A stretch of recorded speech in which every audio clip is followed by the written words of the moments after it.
Star माझा म्हणजे आताचा एबीपी माझा चॅनल सोबत गणेश ठाकूर सुद्धा आहेत, एबीपी माझाचे वरिष्ठ प्रतिनिधी ज्यांनी हे पूर्ण कव्हरेज केलेलं आहे 2006च्या बॉम्बस्फोटाचं. आणि आपल्यासोबत आहेत भालचंद्र शिरसाट, जे भाजपचे प्रवक्ते, जे भाजपतर्फे आता सरकार याकडे कसं बघते ते जाणून घेतील. मी सगळ्यात पहिल्यांदा गणेश पासून सुरुवात करतो. गणेश, एक रिव्हिजिट करूया आपण 2006ला.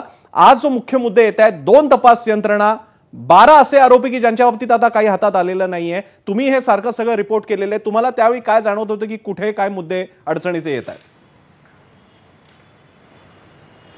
प्रसन्न, त्यावेळेला मी मिड डे नावाच्या एका वृत्तपत्रामध्ये कामाला होतो आणि ब्लास्ट झाल्यावरती मी माटुंगा या रेल्वे स्टेशनला पोहोचलो. तिथं भयंकर परिस्थिती होती, भयावह परिस्थिती होती.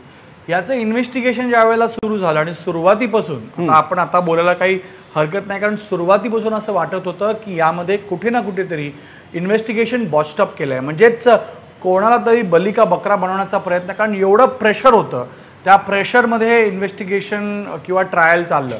आता त्यावेळेला सर्वात पहिली थिअरी आली होती की या सगळ्या अतिरेकींना ज्यांना अटक केलंय, जे सिम्मी, लष्कर ह्याच्या सगळ्या अतिरेकी संघटनांचे सदस्य आहेत, त्यांना बऱ्हाणपूर जे MP मध्ये येतं तिथल्या किल्ल्यामध्ये त्यांनी जवळपास 1 महिना ट्रेनिंग घेतली, तिथं प्रशिक्षण घेतलं आणि मग त्यानंतर बांगलादेश, नेपाळ मार्गे, पाकिस्तानमधून अशा वेगवेगळ्या मार्गातून बाहेरून अतिरेकी आणले गेले. त्यांना तिथं प्रशिक्षण दिलं गेलं आणि मग त्यांना मुंबईत आणलं गेलं आणि जोडीने ते चर्चगेट रेल्वे स्टेशनहून ट्रेनमध्ये बसून ते प्रत्येक कंपार्टमेंटमध्ये किंवा ट्रेनमध्ये त्यांनी हे कुकर बॉम्ब ठेवले आणि पुढे गेले. आता त्यावेळेला देखील खूप प्रश्न होते, कारण मी स्वतः त्यावेळेला बुऱ्हाणपूरला गेलो होतो आणि तिथं कोणालाच अशा प्रकारची फायरिंग किंवा बॉम्ब ब्लास्ट किंवा बॉम्ब बनवणं किंवा बॉम्बचा आवाज, कारण थिअरी अशी होती की बुऱ्हाणपूरच्या किल्ल्यामध्ये त्यांनी तिथं बॉम्ब ब्लास्ट करून त्यांनी प्रशिक्षण घेतलं, तर तिथं कोणालाही माहित नव्हतं. आणि त्याच वेळेला पहिल्यांदा मला कळलं की हे कुठे ना कुठेतरी फक्त जोडलं गेलंय.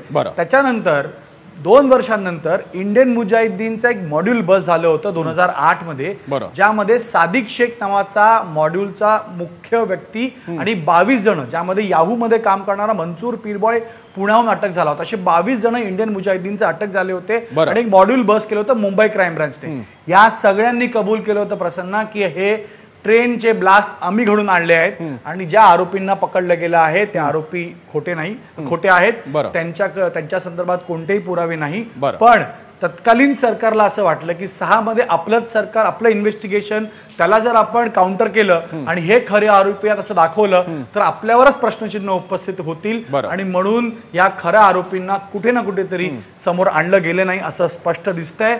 आणि हे आरोपी ज्यांना प्रेशरमध्ये अटक केले गेलंय त्यांची आज सुटका झाली आहे. प्रसन्न, हा अतिशय गंभीर मुद्दा आहे. आपल्याला गणेश ठाकूर जे सांगतायत ते मी मयांक भगवत यांच्याकडे घेऊन जातो. मयांक सुद्धा त्यावेळी सोबत होते, रिपोर्टिंग त्यांनी केलेलं आहे. मयांक, हे लॅप्सेस जर का समोर येत होते आणि ते इतके उघड होते 2, आणि बरं त्यावेळी आत्ता एक साधारण आरोप